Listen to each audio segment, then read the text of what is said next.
Commander Zekthara pressed her four-fingered hands against the cool metal of the observation deck railing, her silver eyes fixed on the blue-green marble that hung in the void before them.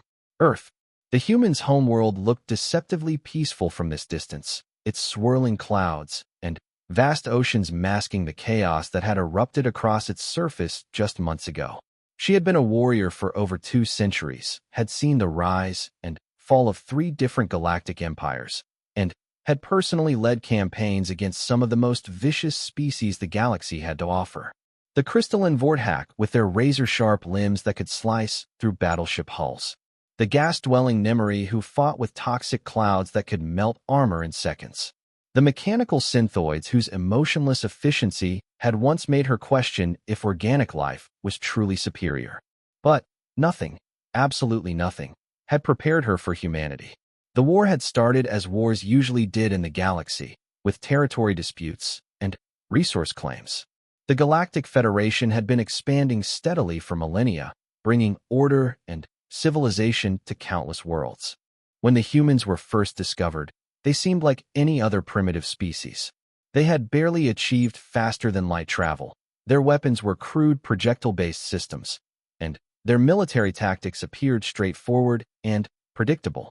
The Federation's initial assessment was laughably optimistic. Human resistance would last perhaps 6 standard months. Their industrial capacity was limited, their population was scattered across just one world and a few minor colonies, and they had no experience with interstellar warfare. The invasion force assigned to their sector was considered more of a peacekeeping operation than a true military campaign. Zekthara remembered the briefings with crystal clarity. Admiral Vosran, a towering hegemony war veteran with scars covering his thick purple hide, had called the human conquest a training exercise for junior officers. The species files described them as moderately intelligent bipeds with standard mammalian biology, prone to emotional decision-making, and lacking the mental discipline required for effective large-scale warfare. How wrong they had been. The first sign that something was different came during the Battle of Titan Station. The humans had established a small research outpost around Saturn's largest moon, nothing more than a few dozen scientists, and a minimal security force. Federation protocol called for a standard orbital bombardment followed by ground occupation.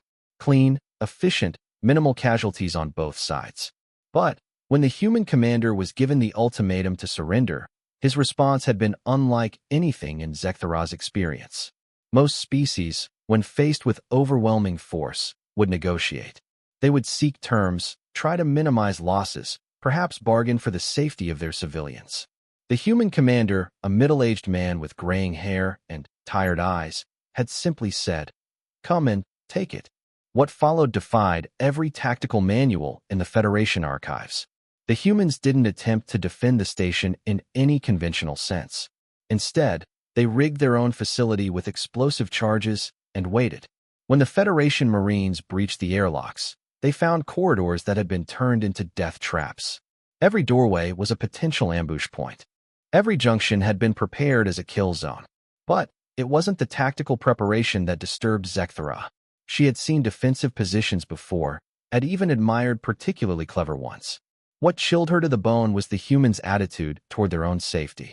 The security chief, a woman who couldn't have weighed more than 60 kilograms, had detonated a fuel depot while standing directly next to it, taking out an entire squad of Federation heavy assault troops. The chief engineer had manually overloaded the station's power core rather than let it fall intact in Federation hands, even though he knew the explosion would consume him along with half the facility. This wasn't tactical thinking. This was something else entirely. The Federation forces eventually took the station, but at a cost that was completely disproportionate to its strategic value. 43 Federation casualties for a research outpost that housed maybe 60 humans total. The after-action reports struggled to explain what had gone wrong. Admiral Vosran ordered a full tactical review. Surely the humans had received advanced warning. Surely they had hidden reinforcements. Surely there was some rational explanation for why such a minor engagement had cost so much. But, as the reports came in from other fronts, a disturbing pattern began to emerge. At the Proxima colony, Human defenders had held a supply depot for 3 days against a force 10 times their size, not through superior technology or brilliant strategy, but through what the field commanders could only describe as unreasonable stubbornness. When ammunition ran low, they switched to improvised weapons. When those failed, they used tools, furniture, and eventually their bare hands. At the Luna mining station, a handful of human technicians had somehow managed to turn their industrial equipment into weapons of war. Rock crushers became artillery pieces, or haulers became armored personnel carriers. Atmospheric processors became chemical weapon dispensers. But even these adaptations weren't what truly unnerved the Federation forces. It was the humans' complete refusal to acknowledge when they were beaten.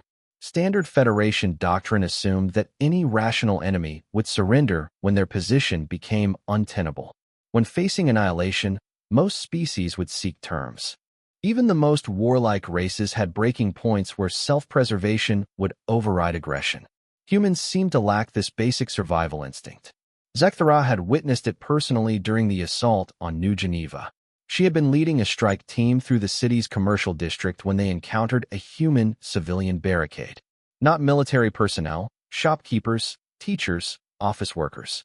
They were armed with hunting rifles and improvised explosives, trying to hold an intersection that had no particular strategic value. Any reasonable species would have retreated when faced with professional soldiers in powered armor.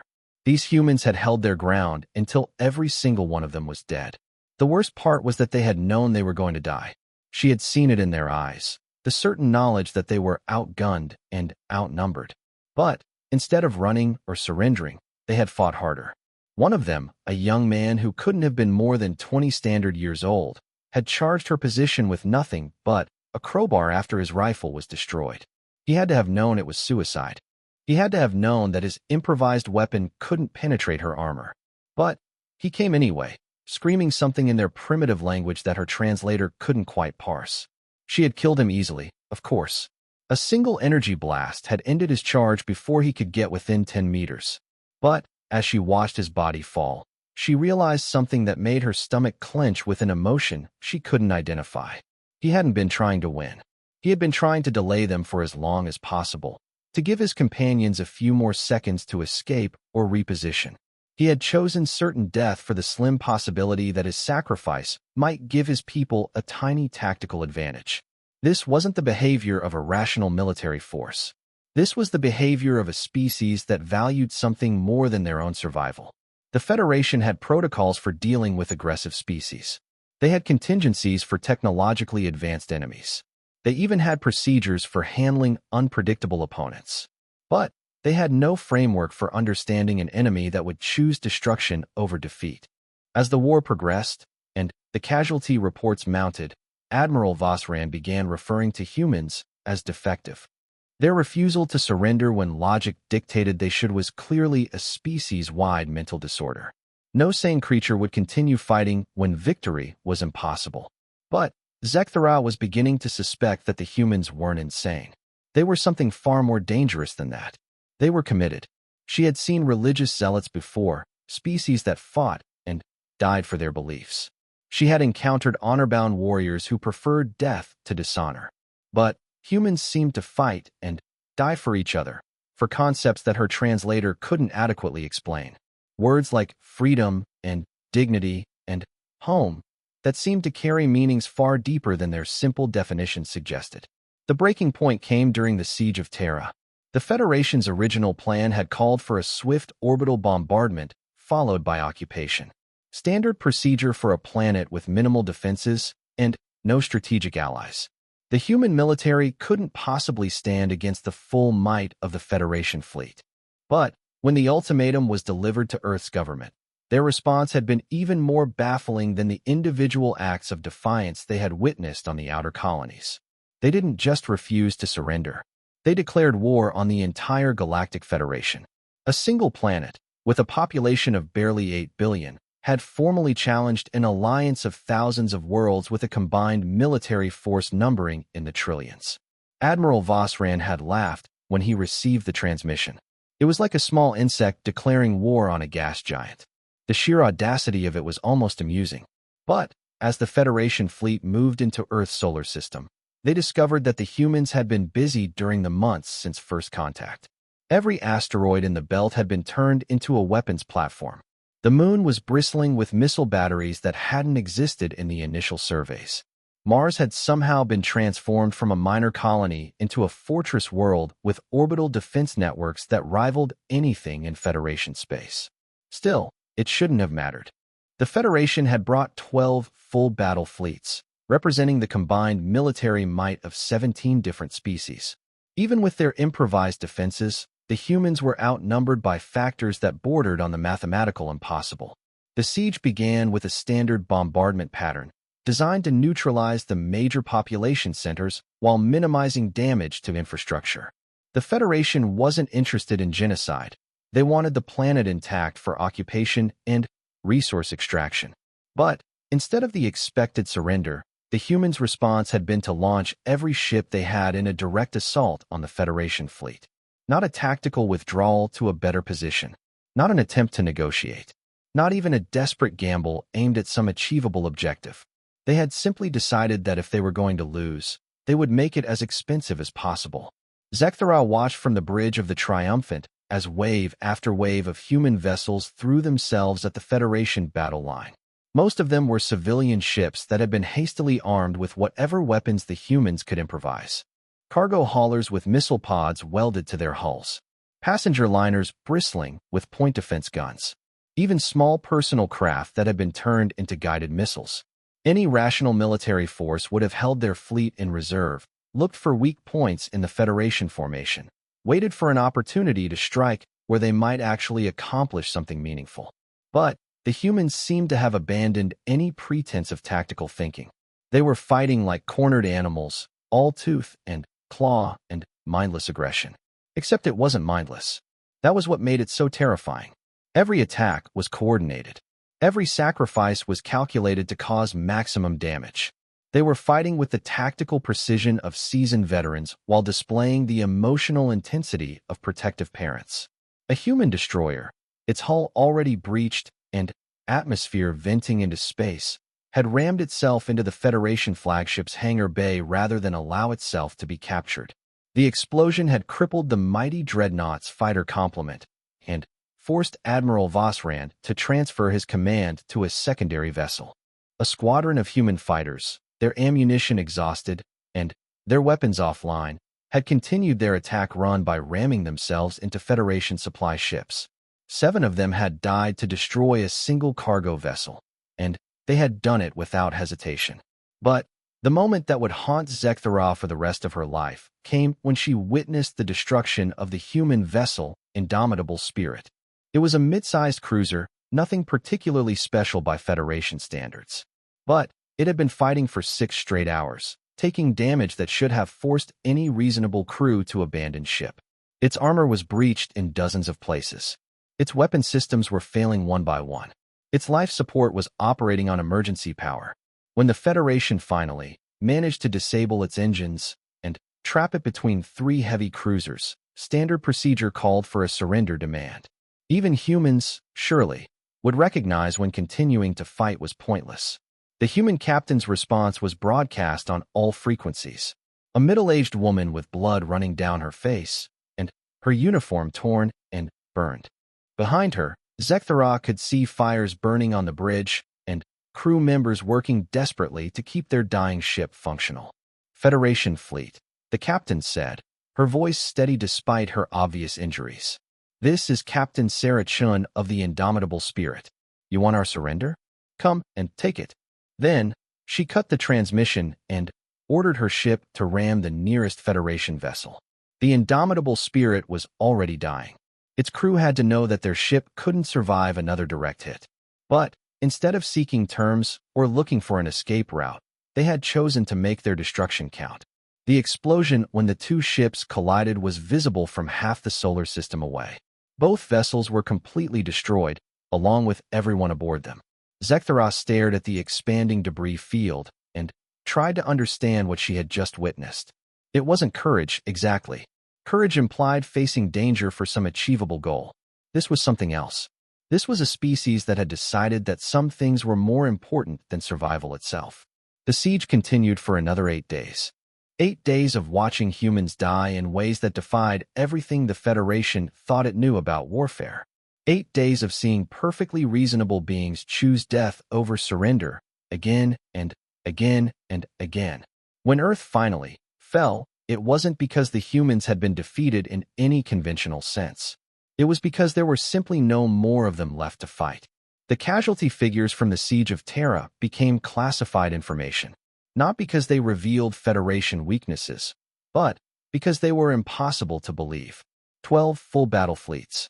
The combined military might of 17 species. Over 3 million Federation personnel.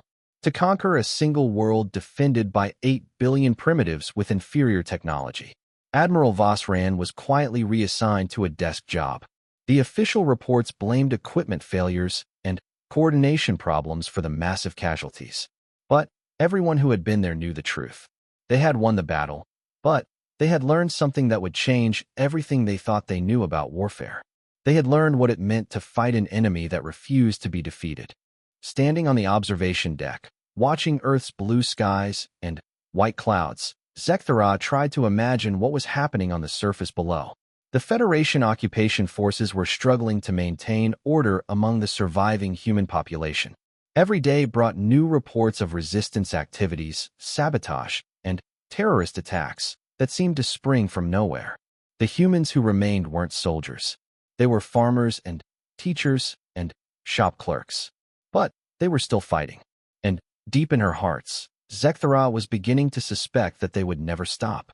6 months after the fall of Earth, Zekthara found herself assigned to what the Federation euphemistically called pacification duties. The official term made it sound clean and administrative, like filing reports or updating star charts. The reality was something else entirely. She stood in the ruins of what had once been downtown Chicago, watching smoke rise from a dozen different locations across the city. Her tactical display showed red threat markers scattered throughout the urban landscape like a rash.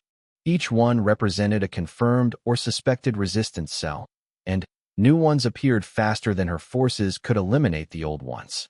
The humans called it guerrilla warfare. The Federation had encountered similar tactics before, but never executed with such systematic precision or maintained with such stubborn persistence. Most species, when faced with overwhelming occupying forces, would eventually accept their new reality and seek accommodation. The smart ones would even find ways to benefit from their new situation. Humans seemed constitutionally incapable of accepting defeat. Lieutenant Vexkar approached, his mandibles clicking nervously. The young officer had been bright and eager when he first arrived on Earth, confident that his advanced tactical training would make short work of whatever primitive resistance the humans might offer. 3 months of urban combat had worn that confidence down to raw nerve endings. "Commander," he said, his voice tight with exhaustion, "we've lost contact with Patrol Unit 7. Last transmission was from Sector 15, near the old University District." Zekthara felt her stomachs clench. Patrol Unit 7 was 12 soldiers in full combat armor with air support on standby. They should have been able to handle anything the humans could throw at them. The fact that they had simply vanished meant the humans had found yet another way to adapt their tactics. "What about their beacon signals?" she asked, though she already suspected the answer. "Gone, Commander." All 12 units went dark simultaneously. Vexkar paused, his compound eyes reflecting the orange glow from a burning building in the distance. Their last reported position was investigating reports of children throwing rocks at supply convoys. Children throwing rocks. It sounded almost absurd. But Zekthara had learned not to underestimate any human behavior, no matter how seemingly innocent. 2 weeks ago, a group of human children had indeed been throwing rocks at Federation vehicles. When a patrol had moved in to disperse them, they discovered that the children were actually adult humans of unusually small stature, and their rocks were disguised explosive devices. The entire patrol had been killed in the ensuing ambush. The humans had a talent for making the impossible seem routine. "Deploy search teams," Zekthara ordered. "Full sensor sweeps, maximum caution protocols. And get me a line to orbital command. I want real-time surveillance on the entire sector." As Vexkar hurried away to implement her orders, Zekthara reflected on how much had changed since the initial occupation began. The Federation had expected resistance, of course. No species willingly accepted conquest, especially not one as apparently stubborn as humanity. But they had anticipated conventional insurgency tactics, hidden weapons caches, hit and run attacks on supply lines, maybe some sabotage of critical infrastructure. What they had found instead was something that defied every precedent in Federation military history. The humans weren't just fighting back. They were evolving. Every tactic the Federation developed, the humans found a counter for within days. Every security measure was met with new forms of resistance that seemed to spring from the very air. It was as if the entire human population had become a single, adaptive organism dedicated to making occupation as difficult and expensive as possible. Take communications, for example. Early in the occupation, human resistance cells had relied on primitive radio transmissions that Federation sensors could easily intercept. Within a week, they had switched to fiber optic networks buried in the city's infrastructure. When those were discovered and tapped, they moved to coded messages hidden in commercial broadcasts.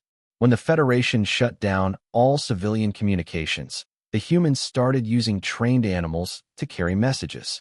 The Federation would eliminate one communication method, only to discover that the humans had already moved on to 3 different alternatives. But it was their recruitment methods that truly baffled the occupation forces.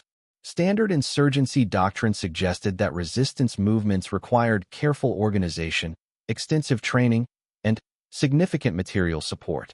Building an effective cell structure should take months or even years, especially when operating under hostile surveillance. Human resistance cells seemed to form spontaneously. Yesterday, a Federation checkpoint had been monitoring a perfectly peaceful neighborhood. Normal civilian traffic, no suspicious activity, no indication of resistance presence whatsoever. Today, that same checkpoint had been destroyed by a coordinated attack involving 37 separate positions, all operated by humans who had apparently been living normal lives just hours before. The after-action analysis suggested that the entire operation had been planned and executed in less than 18 hours. Impossible by any rational standard, but the evidence was undeniable. How did you fight an enemy where every civilian was a potential combatant? How did you maintain security when the population itself was the threat? Federation doctrine had no answers. Zekthara's communications unit crackled to life, interrupting her brooding. "Commander, this is orbital surveillance. We have eyes on Sector 15. You need to see this." The holographic display materialized in front of her, showing an aerial view of the area where Patrol Unit 7 had vanished. At first glance, it looked like any other section of the ruined city. Collapsed buildings, debris-filled streets, the occasional small fire sending smoke into the gray sky. "I don't see anything unusual," Zekthara said. "Look at coordinates 77 Alpha 9er, the orbital technician replied. "Ground level, near the large pile of rubble." Zekthara adjusted the display's zoom and focus. For a moment, she still saw nothing but random destruction. Then, her trained eye caught something that made her breath catch. The rubble wasn't random at all. It had been carefully arranged to create concealed firing positions, with overlapping fields of fire that would allow a small number of defenders to hold off a much larger force. What looked like chaotic destruction was actually a sophisticated defensive network that had been constructed to appear completely natural. "How long would it take to build something like that?" she asked. "Unknown, Commander. But, based on the positioning and sight lines, we estimate at least 40 hours of work by experienced engineers." 40 hours. But Patrol Unit 7 had passed through this same area just yesterday, and their reports had mentioned nothing unusual. The humans had constructed an elaborate ambush site in less than 24 hours, disguised it to look like natural destruction, and then used it to eliminate 12 trained soldiers without leaving any trace of their own presence. This wasn't guerrilla warfare. This was something approaching supernatural. Zekthara was still staring at the display when another communication interrupted. This one was from Captain Thorzek, the officer responsible for securing the city's power grid. "Commander, we have a problem at the main distribution center," Thorzek reported. His normally steady voice carried an edge of frustration that Zekthara had been hearing more and more often from her subordinates. The humans have found another way to disrupt our operations. What is it this time? Zekthara asked. Over the past months, human saboteurs had found dozens of creative ways to damage Federation equipment. They had used everything from improvised explosives to trained rats carrying incendiary devices to children armed with acid-filled water balloons. They're not attacking the equipment, Thorzek said. They're attacking the protocols. Somehow, they figured out how our automated systems work, and they're using our own security measures against us. Zekthara felt a familiar chill. Explain. Our power grid control system is designed to shut down automatically if it detects signs of tampering or sabotage.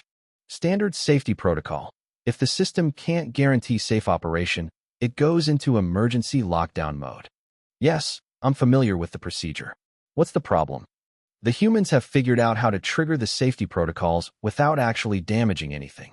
They're making tiny, harmless modifications to the system that our sensors interpret as potential threats. The automated systems shut everything down. We spend hours investigating, find nothing wrong, restart the system, and then they do it again. Zekthara stared at him. They're using our own safety features to shut down our infrastructure? Precisely. And there's more. Each time they do it, they use a different method. Different access points, different types of modifications, different trigger mechanisms. It's as if they're systematically testing our security systems to map out every possible weakness. This was beyond guerrilla warfare. This was systematic analysis and exploitation of Federation technology by a species that was supposed to be primitive. How are they getting this information? Zekthara demanded. Our security protocols are classified at the highest levels. The technical specifications shouldn't even exist in any database they could access. We don't know, Thorzek admitted. But, Commander, there's something else. The modifications they're making show an understanding of our technology that goes beyond anything in their educational databases. They're not just copying procedures they've observed. They're innovating. Innovating. The word sent another chill down Zekthara's spine. Innovation required not just intelligence, but a fundamental understanding of underlying principles.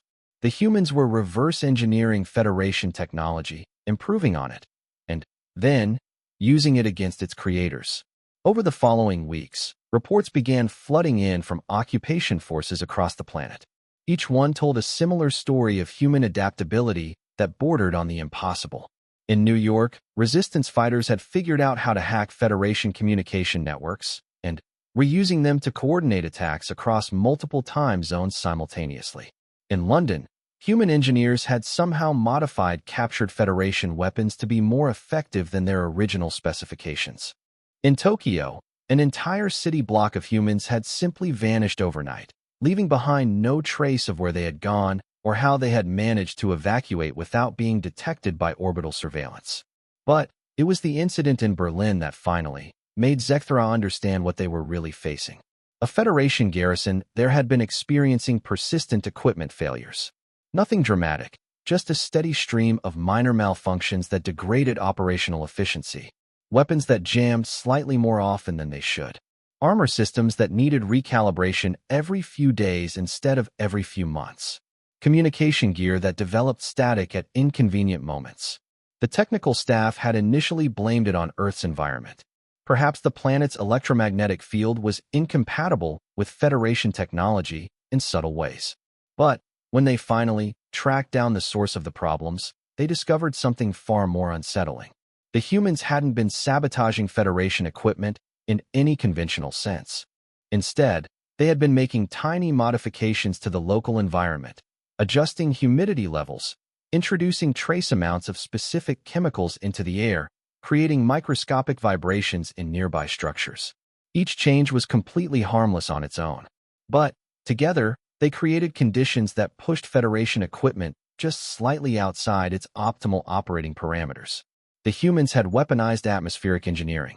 When Zekthara read that report, she realized that her entire understanding of the conflict had been wrong.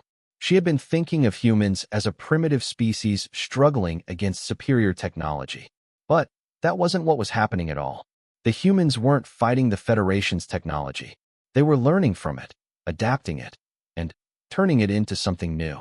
Every weapon the Federation deployed, the humans eventually found a way to counter or copy. Every tactic was met with innovative responses that seemed to anticipate Federation doctrine better than Federation officers themselves. It was as if the humans had taken the Federation's entire military-industrial complex and reverse-engineered it in real time. But there was something else, something that disturbed her even more than their technological adaptation. The humans were enjoying themselves. Zekthara had seen it in intercepted communications, in prisoner interrogations, even in the way resistance fighters conducted their operations. There was an unmistakable sense of enthusiasm, almost playfulness, in how they approached the challenges of insurgency. They treated war like a puzzle to be solved, a game to be won through cleverness and creativity rather than simple firepower. When Federation forces had established seemingly impenetrable security around a critical supply depot, human infiltrators had gotten inside by disguising themselves as cleaning staff and walking in through the front door. When orbital surveillance made it impossible to move large groups without detection, the humans had started using the city's storm drain system as a transportation network, emerging exactly where and when they needed to be. When Federation jamming made radio communication unreliable, human operators had switched to coded messages hidden in graffiti, turning the occupation zone into a vast communication network that was hiding in plain sight. Each solution was so simple, so obvious in retrospect, that Federation officers felt embarrassed for not anticipating it. But that was exactly the point. The humans weren't trying to match the Federation's technological superiority. They were making it irrelevant. Standing in the ruins of Chicago, watching her forces struggle against an enemy that seemed to exist everywhere and nowhere, Zekthara finally understood what Admiral Vosran had meant when he called humans defective. They weren't defective. They were something the Federation had never encountered before, a species that treated conflict as an opportunity for growth rather than a struggle for survival. While other races fought to preserve what they had, humans fought to become something more than what they were. And that transformation was accelerating. Every day brought new reports of human innovations that shouldn't have been possible, weapons that outperformed their Federation counterparts, tactics that seemed to predict Federation responses before they happened, technology that combined human creativity with captured Federation components in ways that neither species could have achieved alone. The humans weren't just resisting occupation. They were using it as a learning experience. And the most terrifying part was that they were getting better faster than the Federation could adapt. Zekthara's communication unit chirped again. This time, it was a priority message from Fleet Command, marked with the highest security classifications. Commander, the message began. New orders from the High Council. Effective immediately, all human resistance activities are to be classified as a Code 7 threat to galactic stability. You are authorized to use any means necessary to suppress insurgent activities. Any means, Commander. The survival of the Federation may depend on it. Code 7. Zekthara had never seen a Code 7 authorization in her entire career. It meant that the High Council considered the situation not just a military problem, but an existential threat to the Federation's continued existence. She looked out over the burning city and tried to imagine what it would take to truly defeat the humans. More soldiers? Better weapons? Orbital bombardment of population centers? But, deep in her hearts, she suspected that none of those solutions would work. The humans had already proven they could adapt to any level of force the Federation could bring to bear. The real question was whether the Federation could adapt to fighting an enemy that refused to stay defeated. As if summoned by her thoughts, another explosion echoed across the cityscape. Somewhere out there, humans were still fighting, still learning, still growing stronger with each passing day. And, for the first time in her long military career, Commander Zekthara found herself wondering if the Federation had bitten off more than it could chew. The transmission came through at 0347 local time, crackling with interference that Federation technicians insisted was impossible to generate without access to classified encryption protocols. Zekthara was jerked from an uneasy sleep by the priority alert, her forearms instinctively reaching for weapons before her mind fully processed the sound. Commander, the voice said, speaking perfect Federation standard despite the distinctive tonal patterns that marked it as unmistakably human. This is Colonel Sarah Martinez, commanding officer of the Free Earth Resistance. I have a proposition for you. Zekthara stared at the communication console, her mind struggling to process what she was hearing. The Resistance had made contact before, usually to deliver ultimatums or propaganda speeches. But this was different. The human woman's voice carried none of the desperate defiance that characterized previous communications. Instead, there was something that sounded almost like professional courtesy. You have 30 seconds to explain yourself before this transmission is traced, and your position is bombed into dust, Zekthara replied, though she knew that tracing human communications had proven to be an exercise in futility. Commander, with respect, your orbital assets have been trying to trace our transmissions for 8 months without success. We both know that threat is meaningless. There was no mockery in the human's voice, just a statement of fact. What I'm offering is something much more valuable than empty threats. I'm offering you an education. Explain. Your forces are dying, Commander. Not just the soldiers, though your casualty rates have increased by 40% in the last 3 months. Your officers are suffering from stress disorders that your medical staff can't treat. Your equipment is failing faster than your engineers can repair it. Your supply lines are becoming increasingly unreliable despite having orbital supremacy. Every word was accurate. Federation casualties had indeed been mounting at an unsustainable rate. Not from major battles. The humans had long since abandoned large-scale confrontations they couldn't win, but from the constant, grinding attrition of fighting an enemy that seemed to exist in the very air around them. And you're offering to solve these problems out of the goodness of your hearts? Zekthara asked. I'm offering to show you why they exist, Martinez replied. Because I suspect that your superiors haven't been entirely honest about what's happening here on Earth. They've told you this is a standard occupation, correct? Routine pacification of a primitive species. Zekthara said nothing, but her silence was apparently answer enough. Meet me tomorrow at the coordinates I'm transmitting. Come alone and unarmed. I guarantee your safety, and, in return, I'll show you something that will change how you think about this war. And why would I trust the word of a terrorist? For the first time in the conversation, Martinez's professional demeanor cracked slightly. Commander, I'm not a terrorist. I'm a colonel in the United Earth Defense Force, fighting to liberate my homeworld from an invading army. From my perspective, you're the terrorists. The transmission ended before Zekthara could respond, leaving her staring at static while her mind raced through the implications of what she had just heard. United Earth Defense Force. Not a resistance movement or insurgent organization, but a formal military structure with ranks and command hierarchy. That suggested a level of organization that Federation intelligence had consistently claimed was impossible given the speed with which human resistance had emerged.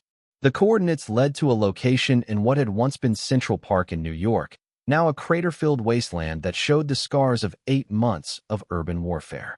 Federation doctrine would never permit a senior officer to meet with enemy commanders under such circumstances. It was exactly the kind of trap that primitive species were expected to attempt. But Zekthara found herself increasingly curious about what the human woman wanted to show her. Against every regulation in the Federation manual, she went. The meeting site was a ruined pavilion that had once hosted concerts and festivals. Now it was little more than broken concrete and twisted metal, surrounded by the skeletal remains of trees that had been stripped of their leaves by chemical weapons. Colonel Martinez was already there when Zekthara arrived, standing calmly beside what appeared to be a Federation data terminal that had been extensively modified with human technology. She was younger than Zekthara had expected, perhaps 40 standard years, with short brown hair and tired eyes that seemed to take in everything around her with the automatic assessment of a professional soldier. Thank you for coming, Commander, Martinez said. I know this violates your protocols. What did you want to show me? Zekthara asked, keeping her hands visible but ready to draw weapons if necessary. The truth, Martinez replied, activating the modified terminal. About what's really happening on Earth, and why your people are so afraid that they're willing to commit genocide to stop it. The holographic display that materialized above the terminal was unlike anything Zekthara had seen before. It appeared to be a real-time tactical overview of the entire planet, showing Federation positions, human resistance activities, supply lines, communication networks, and casualty figures. But it was far more detailed than any system the Federation possessed. Every Federation unit was tracked with precise accuracy. Every vehicle, every weapons cache, every officer above the rank of lieutenant was displayed with constantly updating information about their status, location, and operational capacity. "How do you have access to our operational data?" Zekthara demanded. "We don't," Martinez replied calmly. "We generated this ourselves, through observation and analysis. Every piece of information you see here was compiled by human intelligence assets using techniques your people taught us." Zekthara studied the display more closely and felt her stomach drop. The humans weren't just monitoring Federation forces, they were predicting their movements with frightening accuracy.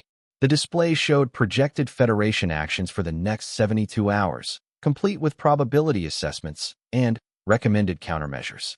"This is impossible," she said. "No primitive species could develop intelligence capabilities at this level in less than a year."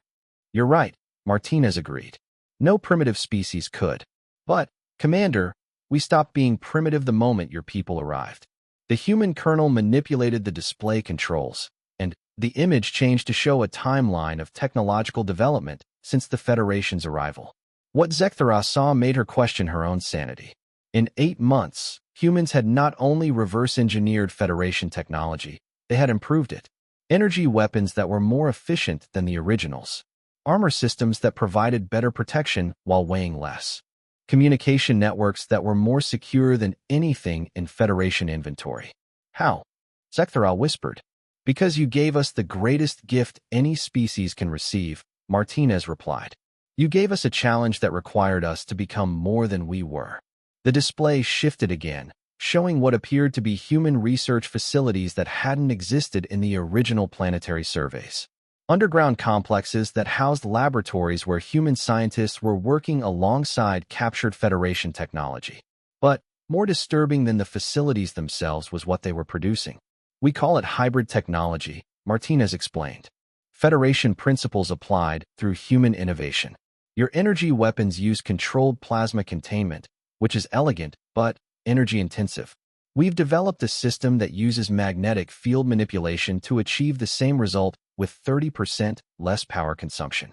She manipulated the controls again, showing a progression of weapons development that made Zekthara's mind reel. "Your communication systems rely on quantum entanglement for instantaneous transmission, but they're vulnerable to interference from certain electromagnetic frequencies. We've created a backup system that uses crystalline resonance as a secondary channel.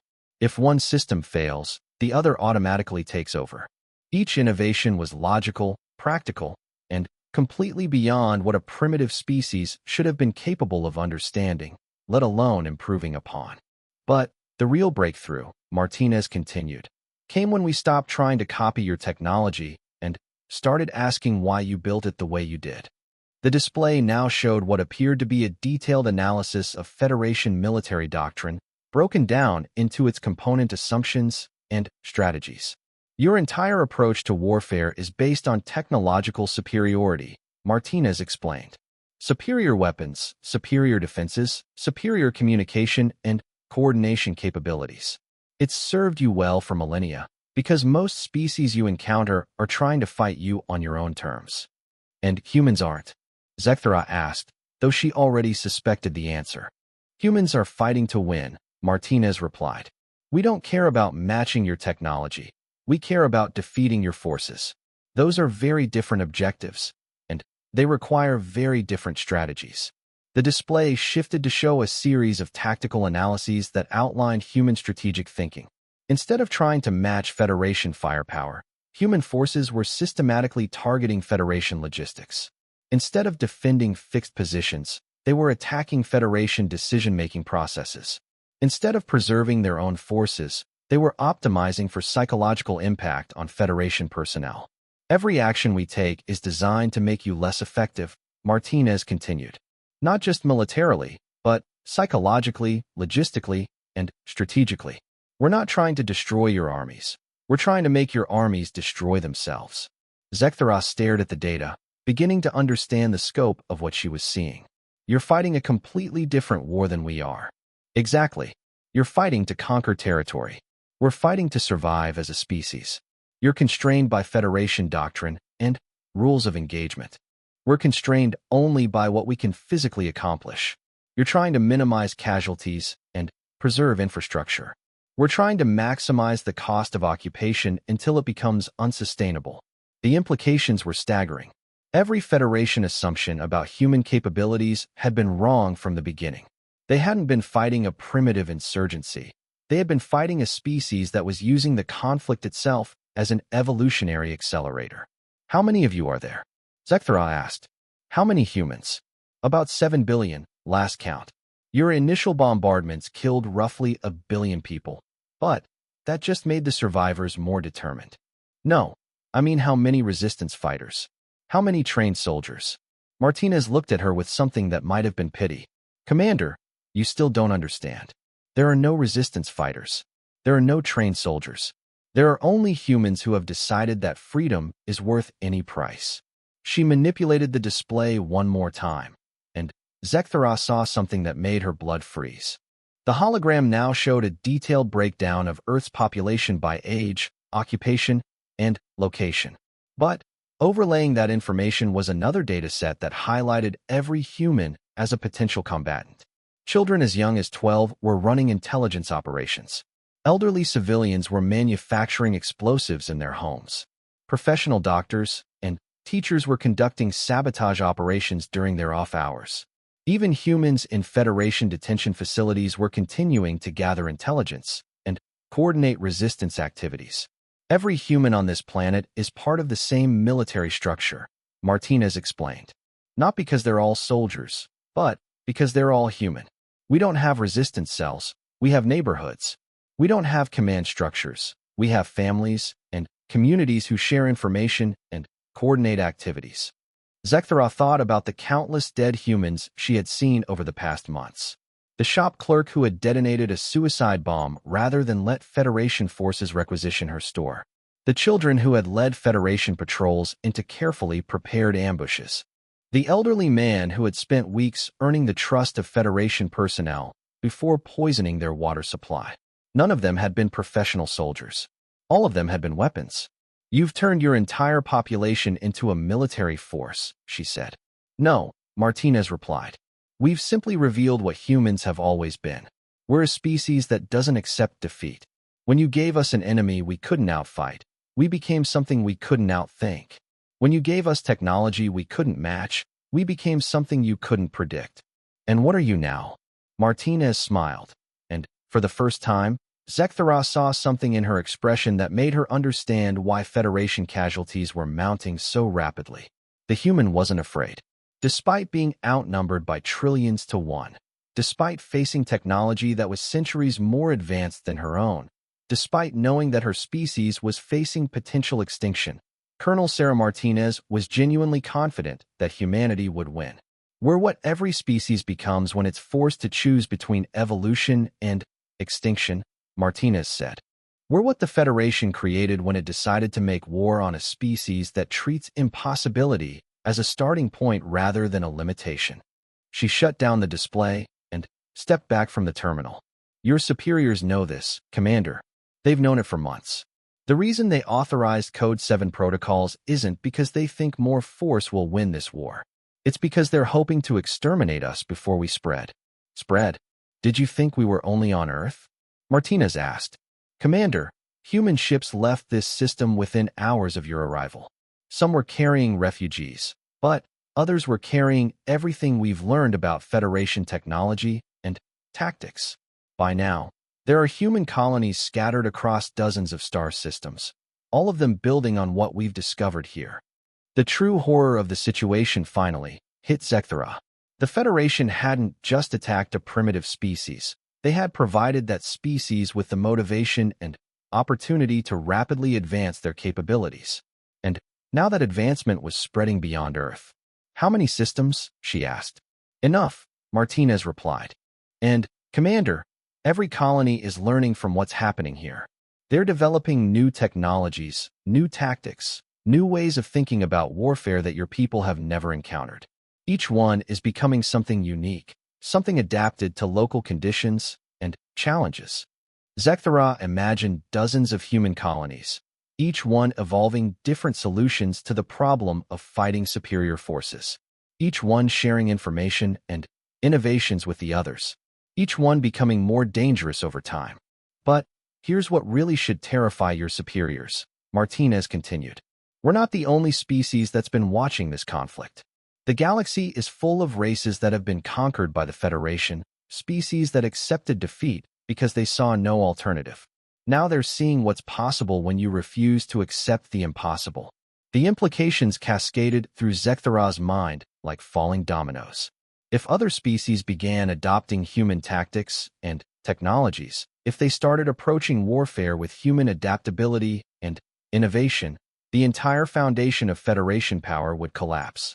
The Federation's strength had always been based on its technological superiority and its enemies' acceptance of that superiority. But humans had demonstrated that technology was only as strong as the assumptions behind it. Your people created us, Martinez said quietly. Every innovation we've developed, every tactic we've pioneered, every adaptation we've made, all of it was in response to challenges you presented.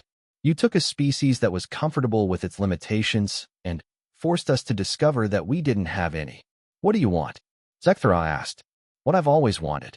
For you to leave our planet and never come back. And if we refuse? Martinez's smile widened, and Zekthara finally understood why Federation psychologists had been unable to develop effective interrogation techniques for human prisoners. Then, we'll keep teaching you new things about warfare until you decide that leaving is the better option. As Zekthara walked away from the meeting, her mind raced through everything she had learned. The human resistance wasn't a military problem that could be solved with better tactics or superior firepower. It was an evolutionary catalyst that was transforming humanity into something the Federation had never encountered before. And the most terrifying part was that it was working. For the first time since the invasion began, Zekthara found herself wondering if the Federation was fighting a war it could actually lose.